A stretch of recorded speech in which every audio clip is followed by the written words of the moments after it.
बाब वो तो घर जाने को बिल्कुल तैयार नहीं है। मैंने कल रात बात की थी उससे। ठीक है, तो उसे मजबूर मत करो। थोड़ा वक्त गुजरने देते, फिर देखते हैं। कैसी बातें कर रहे हैं आप? अगर दोनों बेटियां तलाक लेकर मैके आकर बैठ जाएंगी तो लोगों को हम क्या बातें बताते रहेंगे? लोगों के खौफ से बेटी को जिंदा दरगोर कर दूं मैं ये थोड़ी कह रही हूँ, लेकिन हम उसे समझा तो सकते हैं।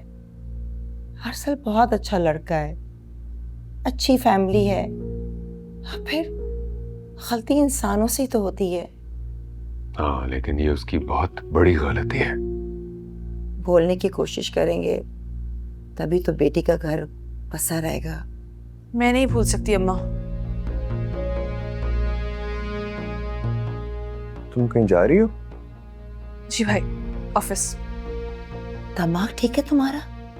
इतनी बड़ी बात हो गई है और तुम्हें ऑफिस जाने की लगी हुई है। क्यों अम्मा? ऑफिस के काम तो नहीं रुक सकते ना। और वैसे भी इन लोगों को तो इस बात का पता भी नहीं है। अरसद पहले ही ऑफिस नहीं जा रहा है, मैं भी नहीं जाऊंगी तो बॉस का बहुत नुकसान हो जाएगा। मैं इस तरह उन लोगों को बीच में नहीं छोड़ सकती अम्मा। पहले ही देर हो गई है, मैं चलती हूँ। बेटा, बेटा कम से कम नाश्ता तो करके जाओ। अब दिल नहीं कर रहा, ऑफिस जाके ही कुछ खा लूंगी। अल्लाह हाफिज। हाफिज? क्या हो गया इस लड़की को? ज़ैनी पहले इतनी जिद्दी कभी भी नहीं थी। अम्मा वो ठीक कह रही है, आप ऑफिस के मामलात को नहीं जानती।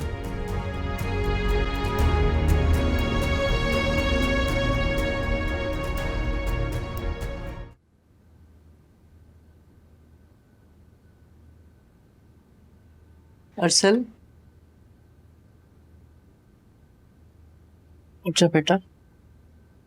ये देखो, मैंने तुम्हारे लिए ना सूप बनाया है। तबीयत कैसी है तुम्हारी? बेहतर है अम्मी। तुमने कल से कुछ नहीं खाया बेटा, थोड़ा सा सूप पी लो। नहीं अम्मी, मेरा दिल नहीं है। क्या मतलब है दिल नहीं चाह रहा? इस तरह से तो मजीद बीमार हो जाओगे बेटा। और वैसे भी किसी को कोई फर्क नहीं पड़ता। उसे देखो ना, वो तो कैसे तैयार होके ऑफिस के लिए निकल गई। कौन? सैनी? हाँ, क्योंकि उसे कोई फर्क नहीं पड़ा, उसी की बात कर रही हूँ मैं। ऐसी बात नहीं अम्मी, हम दोनों एक प्रोजेक्ट पे काम कर रहे थे ऑफिस में। मैं तो ऑफिस जा नहीं सकता, तो उसका जाना जरूरी है, उसे जाना पड़ेगा। एक लफ्ज नहीं सुन सकते तुम उसके खिलाफ। अब उसका नाम लेती तो तुम झुंझला क्यों जाते हो बेटा? अम्मी अब बात भी तो ऐसी करती है। ठीक है भाई, नहीं करती मैं ऐसी बात। चलो शाबाश, ये थोड़ा सूप पियो। अम्मी ये बताएं, आप और अबू आज जाएंगे दोबारा उसे लेने? वो बात करने की रवादार नहीं है, आएगी कैसे? अम्मी मान जाएगी वो, गलती भी तो मेरी है ना। गलती मानकर ही गए थे हम उसे लेने के लिए, लेकिन उसने क्या किया? अम्मी क्या हो गया आपको? आपका रवैया तो नहीं था ऐसा सैनी की तरफ। ये सब कुछ उसकी हठधर्मी की वजह से हुआ है। वो हठधर्म नहीं है अम्मी। अच्छा भाई, ये लो सूप पियो। तुमने कुछ नहीं खाया हुआ है, फिर दवा भी देनी है तुम्हें। ये लो शाबाश। पी लूंगा।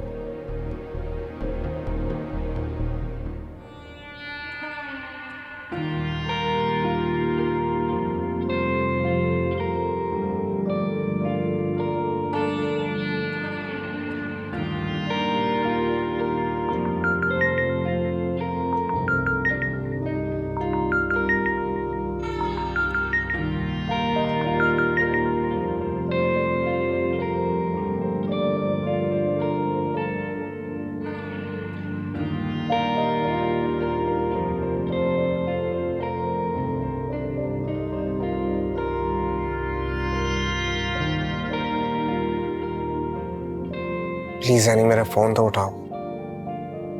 मैं जानता हूं मेरा गुनाह बहुत बड़ा है,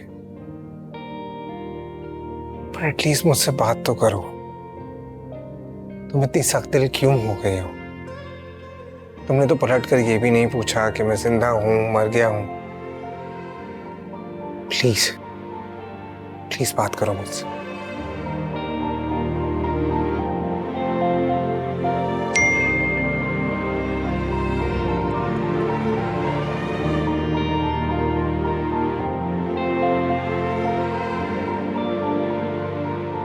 जैनी मेरा फोन तो उठाओ। मैं जानता हूँ मेरा गुनाह बहुत बड़ा है, पर एटलीस्ट मुझसे बात तो करो। तुम इतनी सख्त दिल क्यों हो गई हो? तुमने तो पलट कर ये भी नहीं पूछा कि मैं जिंदा हूं, मर गया हूं। प्लीज प्लीज बात करो मुझसे।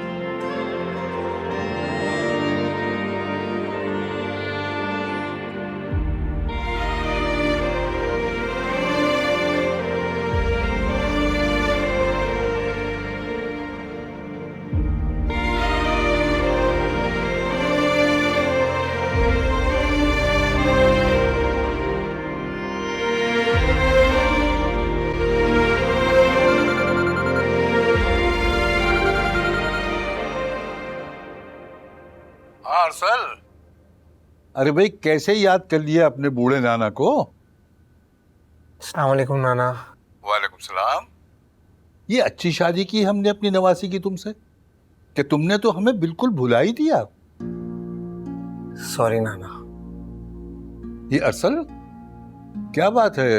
सब खैरियत है ना? तुम्हारी आवाज कैसी हो रही है? क्या आपको किसी ने कुछ नहीं बताया नाना? क्या नहीं बताया? यही कि जैनी मुझसे रूठ कर अपने घर चली गई। क्यों? ऐसा क्या कर दिया तुमने? अरे क्यों सताते हो मेरी बेटी को? मुझसे बहुत बड़ी गलती हो गई नाना। कैसी गलती?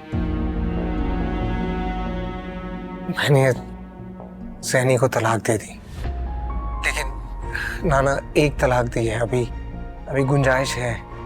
तुमने ये लफ्ज मुंह से निकाला भी कैसे? मुझे गुस्सा आ गया था नाना, मैं बीमार हूँ, चिड़चिड़ा हो गया था और गुस्से में। तो बीमारी का मतलब ये है कि तुम ये सब करो?